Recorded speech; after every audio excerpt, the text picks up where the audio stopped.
வணக்கம். எப்போவாச்சும் யோசிச்சு பார்த்திருக்கீங்களா? ஒரு சொட்டு தண்ணி எப்படி செதறாம ஒன்னா இருக்கு? இல்ல நம்ம உடம்புல இருக்கிற கோடிக்கணக்கான அணுக்கள் ஏன் அப்படியே தனித்தனியா பிரிஞ்சு போயிடாம இருக்குன்னு? வாங்க, இந்த முழு பிரபஞ்சத்தையும் ஒன்னா புடிச்சு வச்சிருக்கிற அந்த ரகசிய பசை என்னன்னு இன்னைக்கு நாம தெரிஞ்சுக்கலாம். பார்க்கறதுக்கு இது ஒரு சாதாரண கேள்வி மாதிரி தோணலாம்.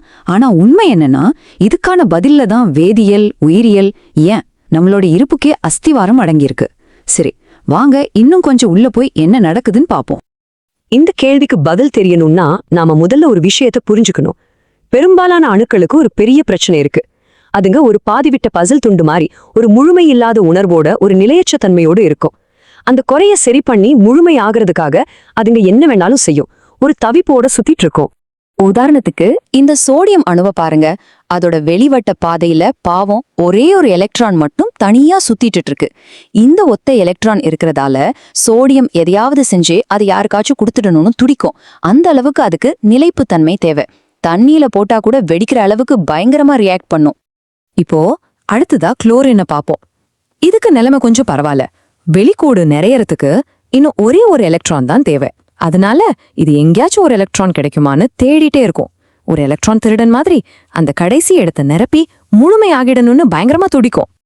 அப்ப பாத்தீங்களா, இந்த முழுமை அடையாத நிலைதான் ஒரு சக்தி வாய்ந்த உந்து சக்தி. இதுதான் அணுக்களை உன்னோட ஒண்ணு சேர வைக்குது. அதுங்களோட ஒரே இலக்கு, ஒரே குறிக்கோள் நிலைப்புத்தன்மை, அதாவது ஸ்டேபிள் ஆகணும். அவ்வளோதான்.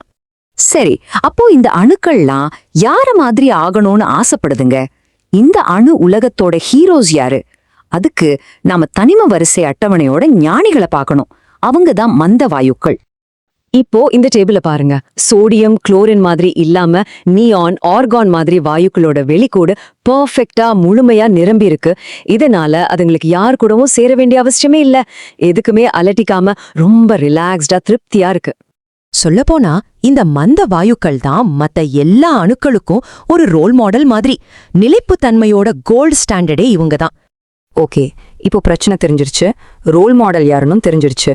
நம்ம சோடியமும் குளோரினும் எப்படி அவங்கள மாதிரி ஸ்டேபிள் ஆக போகுது? ரொம்ப சிம்பிள். அதுங்க ரெண்டும் ஒரு டீல் போட்டுக்குது. எலக்ட்ரான்களை பரிமாறி ஒரு பிணைப்பை உருவாக்குது. இது ஒரு சிம்பிளான கிவ் அண்ட் டேக் பாலிசி தான். சோடியம் எனக்கு இது வேண்டாம்பான்னு அதோட எக்ஸ்ட்ரா எலக்ட்ரானை சந்தோஷமா கொடுத்துருது.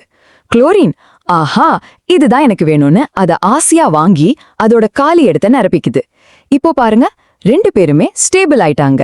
பிரச்சனை சால்வ்ட். ஆனா இங்க ஒரு சின்ன ட்விஸ்ட் நடக்குது. சோடியம் ஒரு நெகட்டிவ் சார்ஜ் உள்ள எலக்ட்ரானை கொடுத்ததால அது இப்போ பாசிட்டிவ் ஆயிடுச்சு. குளோரின் அதை வாங்கினதால அது நெகட்டிவ் ஆயிடுச்சு. நமக்கு தெரியும்ல, ஆப்போசிட் சார்ஜஸ் ஒன்னு ஏற்கும், ஒரு காந்தம் மாதிரி. இந்த சக்தி வாய்ந்த அட்ராக்ஷன் தான் அயனிக் பிணைப்பு. யோசிச்சு பாருங்க, தண்ணியில போட்டா வெடிக்கிற ஒரு உலோகம், அப்புறம் ஒரு விஷவாயு.